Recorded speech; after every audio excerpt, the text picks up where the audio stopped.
kayak keingat gimana sih dia jahat dulu gitu. Sehingga usaha saya itu untuk mengikhlaskan itu selalu gagal, Ustadz.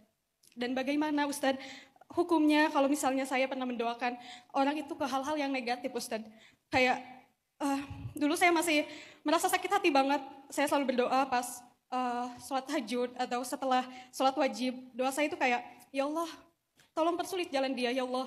Follow aja di semua akun, gak usah cari tahu lagi tentang dia. Itu yang membantu kita untuk belajar memaafkan. Kalau masih kepo, masih perhatian, susah memaafkan. Kalau ngelihat dia bahagia, kita nggak rela. Ngelihat dia sengsara, kita bahagia. Kan dengki namanya, hasad. Mending kita nggak tahu apa-apa udah. Jadi belajar untuk wahjurhum hajran jamila, kata Allah. Kan gitu di surat Al-Muzammil. Wasbir ala ma yaqulun. Bersabarlah atas ucapan-ucapan mereka. Caranya gimana biar bersabar, biar ikhlas? Wahjurhum hajran jamila. Tinggal Allahu Akbar, Allahu Akbar. Allahu Akbar, Allahu Akbar.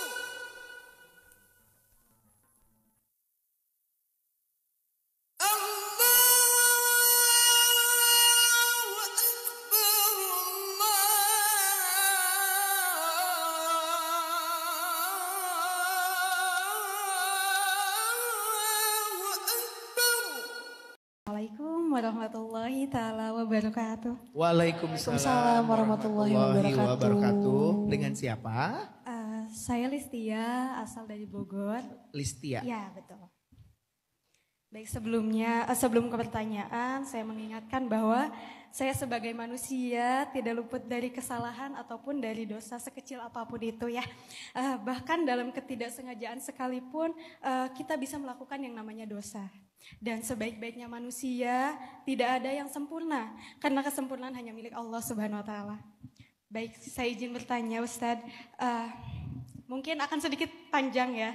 Jadi Ustadz, bagaimana hukumnya seseorang atau saya sendiri yang ngalamin yang mempunyai rasa tidak ikhlas atau bahkan bisa dibilang benci gitu ya atas perlakuan seseorang yang bisa dibilang jahat terhadap kita.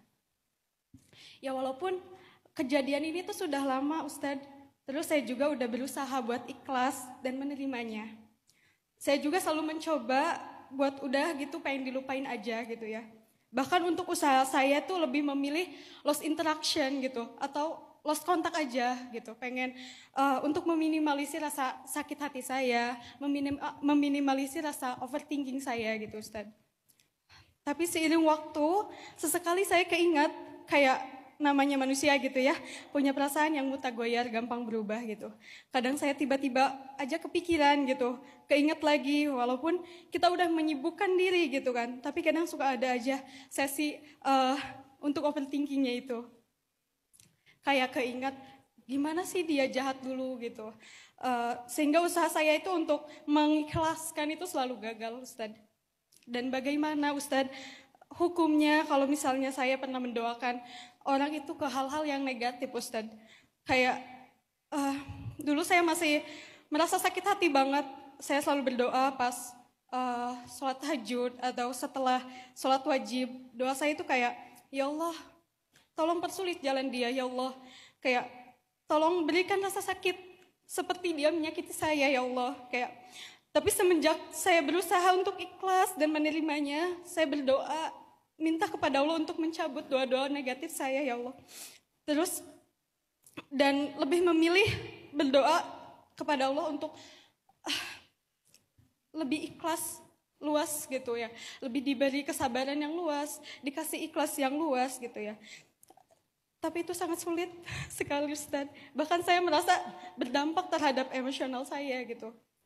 Terus dulu juga kalau saya melihat orang itu gitu, bisa hidup bahagia, bisa ngejalanin hidupnya dengan baik. Kadang rasa tidak ikhlas itu muncul lagi gitu Ustadz. Karena dulu saya ngejalanin hari-hari saya itu kayak berat banget setelah kejadian itu gitu ya Ustadz. Sampai saya tuh stres banget gitu karena bentuknya fitnah gitu ya Ustadz. Tapi kok saya melihat dia tuh kayak biasa aja, ngejalanin hidupnya dengan baik, tanpa ada rasa bersalah sedikit pun gitu. Dan tolong solusinya dan tipsnya Ustadz, agar saya bisa menerimanya dengan ikhlas, lapang dada, tanpa rasa benci itu Ustadz. Dan apakah hukum tak berdua itu ada Ustadz? Karena saya kadang suka mikir, pengen gitu, dia merasakan apa yang saya rasakan gitu. ya namanya manusia, kadang ya sifat benci itu datang tiba-tiba gitu ya. Saya tahu rasa benci itu dosa, bahkan saya sempat belajar bahwa ketika ada manusia membenci kita gitu, amal ibadah kita itu terganggu, bahkan tidak diterima gitu kan. Mungkin itu saja pertanyaannya Ustadz. Mohon maaf kepanjangan. Wabillahi taufiq wal hidayah. Wassalamualaikum warahmatullahi wabarakatuh. Nabi juga pernah kayak gitu kok. Ketika Wahsy dulu masuk Islam, kemudian dia datang menemui Nabi saat Fathu Makkah. Terus Nabi melihat, ini Wahsy. Seketika Nabi teringat dengan peristiwa Uhud saat Wahsy yang membunuh pamannya Nabi Hamzah radhiyallahu an. Maka kemudian Nabi bilang, Wahsy, aku udah memaafkan kamu. Tapi kalau kamu bisa menghindari gak ketemu sama aku, hindarilah. Padahal Nabi adalah orang yang paling sempurna, orang yang paling lapang dada, orang yang paling ikhlas. Tapi kadang ada luka yang gak mudah untuk dilupakan, walaupun sudah dimaafkan. Maka gak apa-apa dengan hal itu. Gak apa-apa kalau kita belum bisa sekaligus dalam waktu ini melupakan luka tersebut, karena lukanya masih kerasa. Tapi apakah kita sudah memaafkan? Itu aja yang bagian kita. Karena la yukallifullahu nafsan illa wus'aha. Ada bagian yang di luar kemampuan kita. Jangan terlalu takalluf. Apa itu takalluf? Membebani diri kita dengan yang bukan beban. Aku harus lupa, aku harus lupa, aku harus lupa. Lupakan. Fales. Gak harus kita maksain diri kita untuk membebani pikiran kita dengan apa yang di luar kemampuan kita. Karena Allah gak suka dengan takalluf. Dalam agama itu takalluf dilarang loh. Termasuk takalluf itu overthinking, overreaction. Itu takalluf. Terlalu berlebihan dalam hal yang sebetulnya bukan bagian kita. Termasuk lupa tentang kesalahan, luka, segala macam. Kita nggak bisa mengendalikannya sepenuhnya. Itu kadang-kadang di luar kendali kita. Tiba-tiba muncul kan. Bukan sengaja kita ingat-ingat. Kita udah mencoba melupakan. Tapi tiba-tiba muncul. Muncul karena sebuah parfum. Muncul karena sebuah musik. Muncul karena sebuah makanan. Muncul karena sebuah tempat. Muncul kadang-kadang dengan sebuah kata-kata kayak tiba-tiba kita ngerasa kayak dejavu. Kan itu muncul begitu aja, nggak bisa kita kendalikan. Maka udahlah, itu emang di luar kendali kita. Rabbana la tuhammilna ma la taqata lana bih. Ya Allah, jangan pikulkan kepada kami sesuatu yang kami nggak sanggup memikulnya. Tapi ada yang dalam kendali kita, yaitu memaafkan. Melupakan bukan kendali kita, memaafkan kendali kita. Apa arti memaafkan? Kita nggak ingin kesalahan itu kemudian kita balas pertama. Kita tidak ingin membalasnya. Kita udah memaafkan, namanya udah memaafkan nggak akan membalas dong. Kita juga nggak berharap bahwa dia akan dibalas. Mungkin kita nggak mungkin membalas, tapi berharap bisa nggak ya dia dibalas? Bisa nggak ya dia ngerasain apa yang aku rasain? Bisa nggak ya dia sengsara juga? Kayaknya dia bahagia-bahagia aja deh. Jadi aku nggak rela deh ngeliat dia sakit sendiri. Udahlah kita disakitin plus sakit ngelihat kenyataan. Emang gak capek sakit terus? Pertama kita disakitin. Udah gitu kita kan kepo ya. Penasaran ya, gregetan kan. Gemes gitu. Pengen lihat dia gimana hidupnya sekarang. Oh ternyata dia happy. Makin gemes, makin gregetan.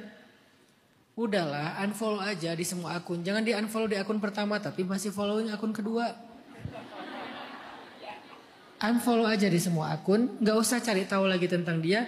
Itu yang membantu kita untuk belajar memaafkan. Kalau masih kepo, masih perhatian, susah memaafkan.